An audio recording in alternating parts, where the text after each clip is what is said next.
always knew I wasn't good enough for them. They never said it directly, but I could feel it every time I walked into the room and their smiles faded. My name is Suzanne, and I married into a family that looked perfect from the outside, but was anything but warm on the inside. Jacob, my husband, was quiet, reserved, and always seemed caught in between me and his family. His mother, Diane, had a way of looking at me like I'd spilled something on her expensive floor just by existing.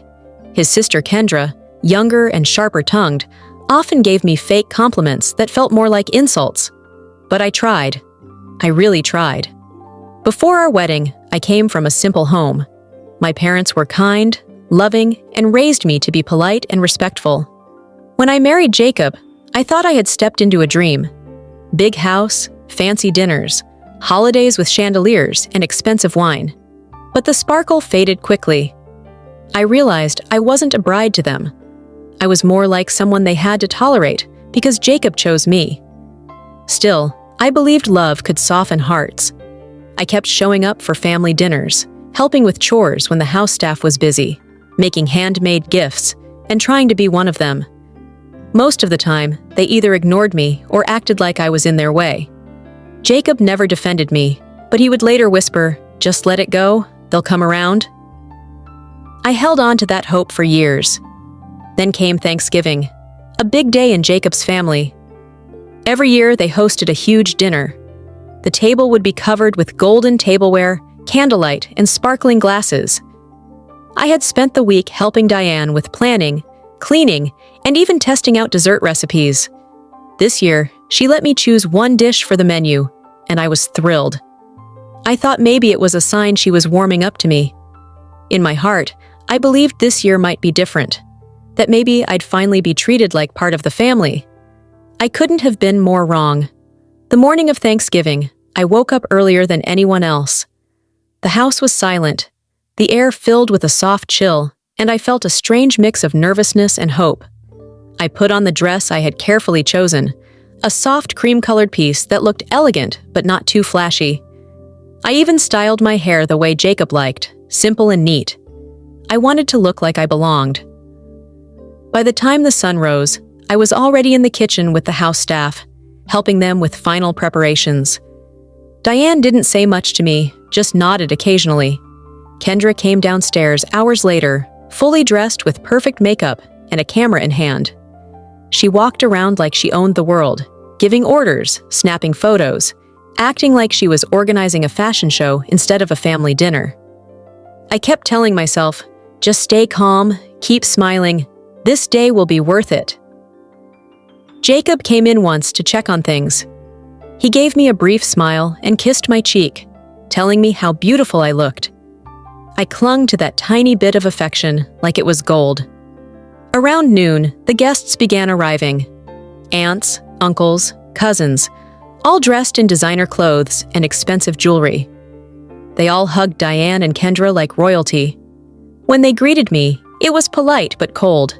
Some didn't even make eye contact. Still, I kept my smile.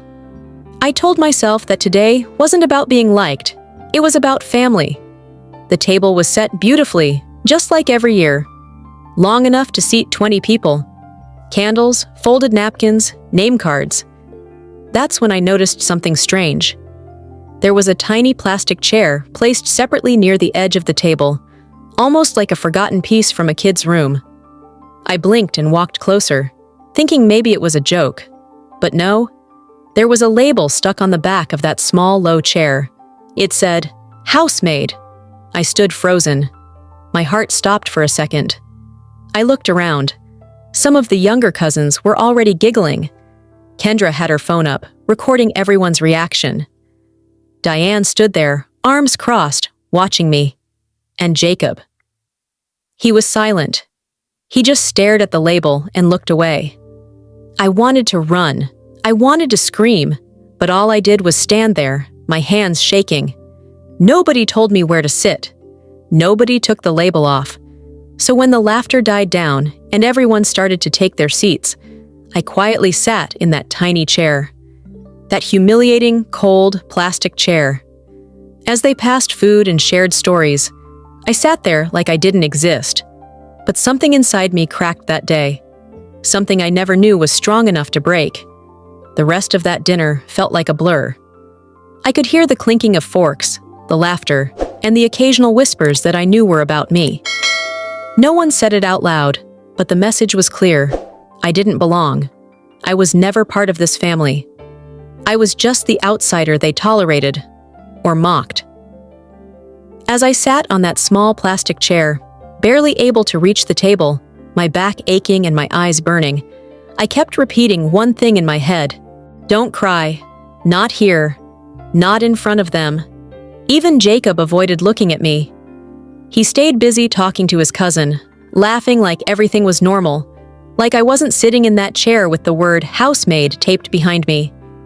I kept my head down and picked at the food, pretending I didn't see the smirks or hear the low chuckles. But deep inside, something was boiling. After dinner, I went to the guest bathroom and locked the door. I stared at myself in the mirror, hands gripping the sink. My face looked different, pale, tired, and humiliated. I took off my earrings, wiped the corners of my eyes, and whispered to myself, "This is the last time." That night, I didn't speak a word to Jacob. We got home, and I went straight to the bedroom. He followed me later and tried to act like nothing happened. "They were just joking," he said. "Don't take it so seriously." I turned my back to him and said nothing. He kept going. "You're being dramatic, Suzanne. That chair thing? It wasn't even meant for you." I turned slowly and looked at him. "Then why did no one stop me from sitting there? Why did no one remove the label? Why didn't you do anything?"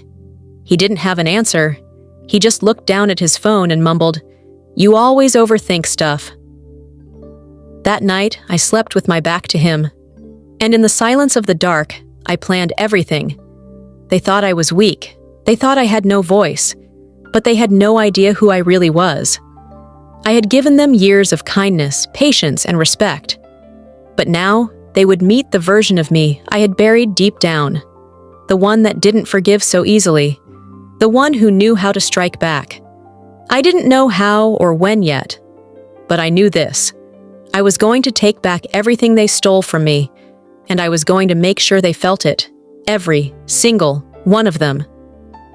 The next morning, I woke up before Jacob. I sat on the edge of the bed, looking around the room that once felt like a safe place. Now it felt like a cage. I wasn't angry anymore. I was focused. I had stayed silent for too long. That night in the plastic chair changed something inside me. It didn't break me. It revealed the truth. I had no one here. No one who truly respected me. But that was about to change.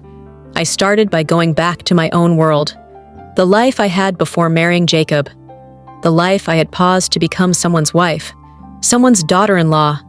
I opened my old laptop, charged it for the first time in months, and went through all my files. Before marriage, I worked in design. I had a talent for creating beautiful things. Logos, layouts, branding ideas. I had even freelanced for a few fashion brands. But after marriage, Diane insisted I didn't need to work like lower-class women. Jacob agreed. So I stopped. But now, I opened my portfolio again. It was still good. In fact, better than I remembered. I spent the whole day updating it. I created a new online profile, started reaching out to old clients, even joined a few new freelance platforms. By the end of the week, I had 4 projects lined up. I didn't tell Jacob. I didn't tell anyone. I also started watching Diane and Kendra closely. I followed their social media pages, their online activities. Kendra had launched her own fashion brand, but I could tell half of her designs were copied. Her site was messy. Her brand had no identity. That gave me an idea. I created a fake business email, pretended to be a client interested in collaborating with her. I praised her designs, asked for original samples, and pushed her to send something never seen before. She replied with pride, sending me sketches she claimed were hers. But they weren't. I reverse searched them. Every design was stolen from other small creators online. I took screenshots, collected proof, saved everything in a folder I titled Sweet Payback. Meanwhile, Jacob noticed I was busier than usual. "Why are you always on your laptop?" he asked one night. "I'm just trying to learn something new," I said casually. He didn't dig deeper. He never did. Days turned into weeks. I kept playing the role of the quiet wife. I smiled at Diane's fake compliments. I nodded politely when Kendra bragged about her business. But behind the curtain, I was building something powerful. My old clients started recommending me. New clients paid me well. I was earning again. Not just money, but confidence. I was becoming the woman I had been before they crushed me. But I wasn't done yet. The next step was going to be public. If they wanted to humiliate me in front of people, then I would return the favor. But not with jokes or labels, with truth, with proof, and with their own actions turned against them. One morning, Jacob was at work, and I got a message from Kendra. She was excited about a business expo happening in 2 weeks. "All big names will be there," she wrote. "I've booked a booth. Can't wait to show off my new designs." She had no idea what I was planning. I acted excited too. "That's amazing, Kendra. Let me know if you need help with anything," I replied.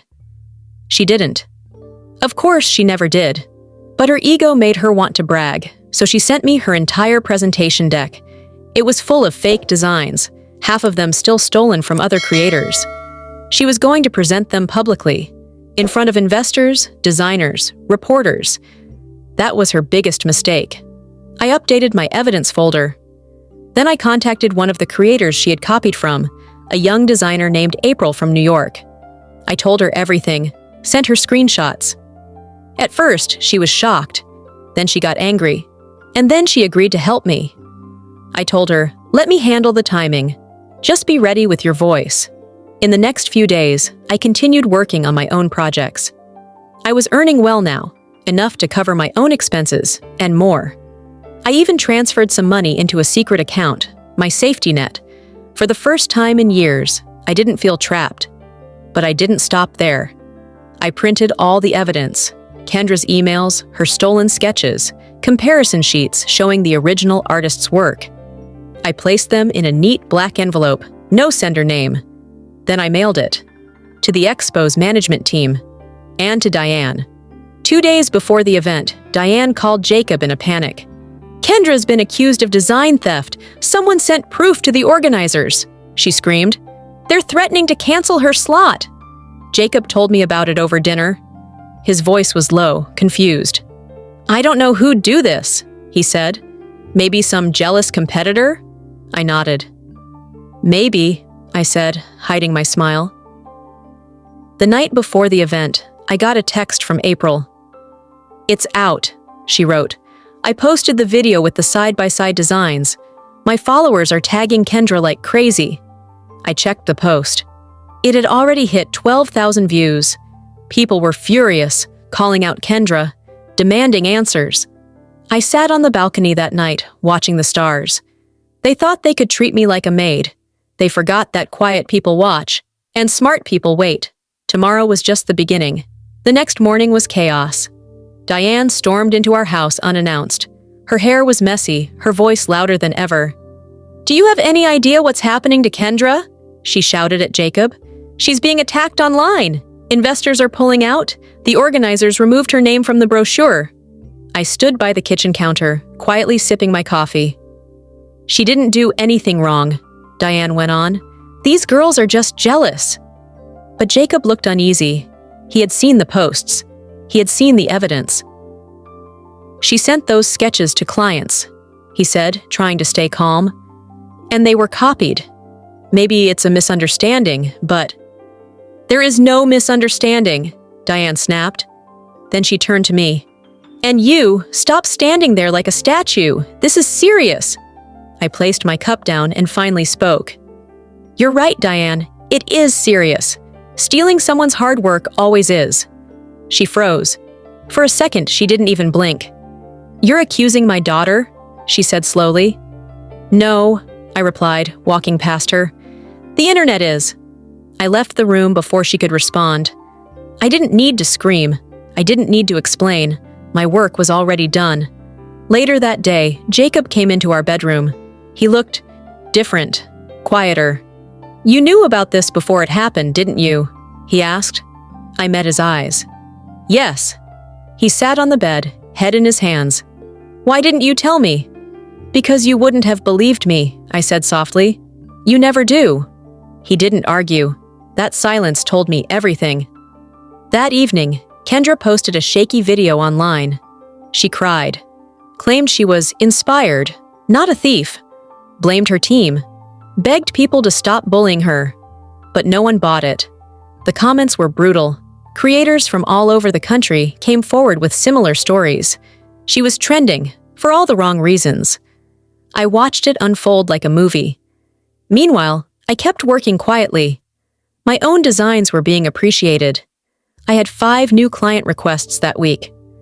April tagged me in her posts as the woman who helped expose a liar. My inbox was full of love. Diane didn't speak to me for 3 days. When she finally did, her tone had changed. "We're going to cancel the Thanksgiving dinner," she said. I just nodded. I knew it wasn't about the holiday. It was about shame. For the first time, she was hiding, not me, and I wasn't done yet. The house felt different after that week, quieter, tense. Diane stopped coming over. Kendra went silent on social media. Her brand's page was locked, her comments turned off. She was being investigated now. 2 of the artists had filed legal complaints, and yet no one in Jacob's family dared to ask how it had all started. Because deep down, they knew. Jacob had changed too. He didn't argue with me like before. He didn't call me lazy or remind me of who paid the bills. He actually listened now, helped with dishes, asked about my work. But it was too late for that. Respect given out of guilt is not real. One afternoon, I was on a call with a new client when I heard Jacob on the phone in the hallway. His voice was low, stressed. "Yes, Mom, I know." "No, she's not doing anything. She's just working. I don't care what you think. I'm tired of this." Then he hung up, sighed, and walked into our room. "She wants me to convince you to delete your social media," he said, rubbing his forehead. "She thinks it's provoking more attacks." I stared at him. "Tell her I'm not deleting anything. Tell her I'm not hiding like Kendra." He didn't reply, just nodded and walked away. That night, something strange happened. I received a message from Kendra. No greeting, just 4 words. "Was it you, Suzanne?" I stared at it for a while, then typed, "Was what, me?" She didn't reply. The next day, I got an email from the expo organizer. "Thank you for your bravery and for protecting the creative community," it read. "We'd like to offer you a speaking spot at our next event." I reread it 3 times. Me, the girl they called a maid, now being asked to speak where Kendra had been banned. I looked around the room. Same house, same walls. But I had changed. I accepted the invitation. Thanksgiving came and went. Jacob's family had a small gathering without me. No one even sent a message. Not a single, "We missed you." I didn't care. Because I wasn't the outsider anymore. I was the storm they never saw coming. The expo was 3 weeks away. My schedule filled up fast. Interviews, invitations, designers wanting to collaborate with me. Suddenly, I was no longer the invisible wife. I was Suzanne, the survivor, the original, the fighter. I spent most days sketching, responding to messages, building a little team for support. April became my unofficial manager, helping me sort through emails. Even she was stunned at how fast things were moving. "You deserve all of this," she told me, "and more." But behind all that success, I was watching them fall. Kendra's stores were shutting down.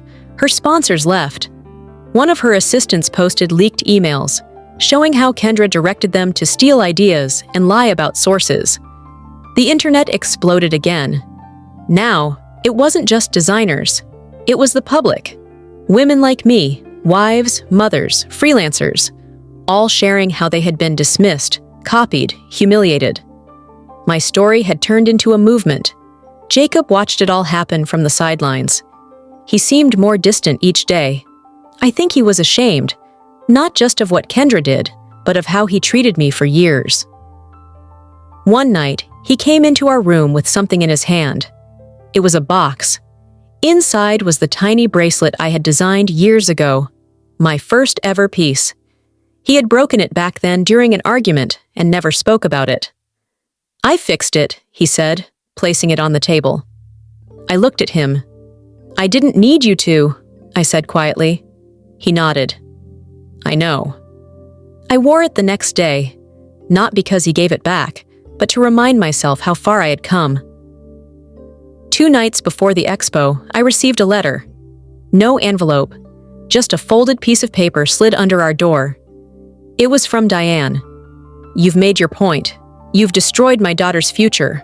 I hope it was worth it." There was no apology, no regret, just blame. I burned it. The day of the expo came. I stood on a stage in front of hundreds of people, lights blinding, cameras flashing.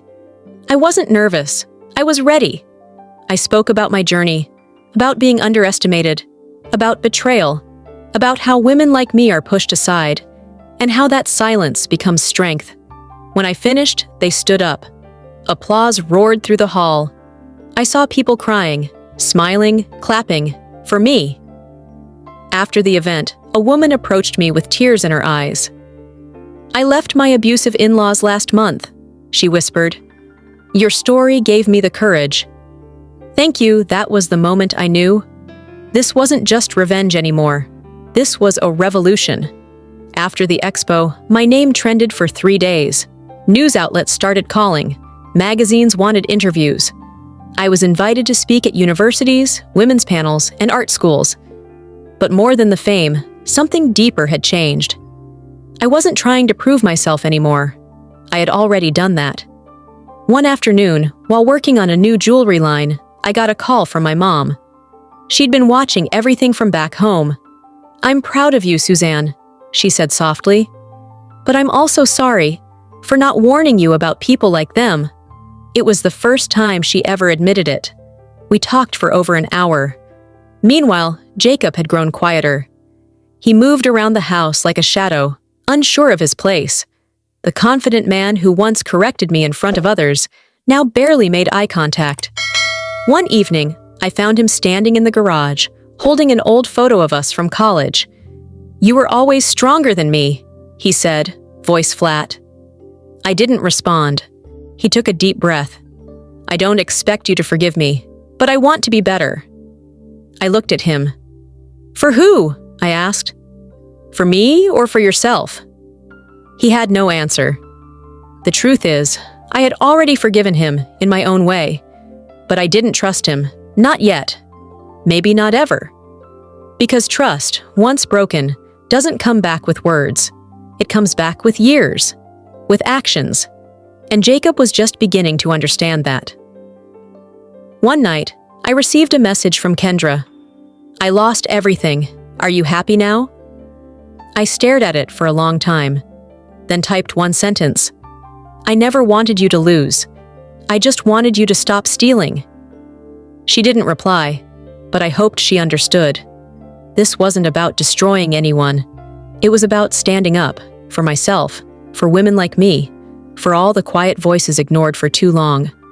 My story was no longer just mine. It had become a mirror for others. And in that reflection, I saw strength, pain, rage, but also healing. I partnered with a group of women to launch a mentorship program for young artists. We called it The Silent Rise, a space for creators who had been overlooked, mocked, or pushed down. I wasn't just rising, I was pulling others up with me. 6 months later, I opened my own space, a small but beautiful place downtown with soft lighting, plants in every corner, shelves full of handmade pieces, and a long wooden table in the center. I named it Suzanne's Table, not a fashion studio, not just a design house. It was something more, a creative cafe, a workspace, a place where women could come, sit, and build. I wanted it to feel like a second chance for anyone who ever felt invisible at someone else's table. At the entrance, right beside the glass door, was a chair.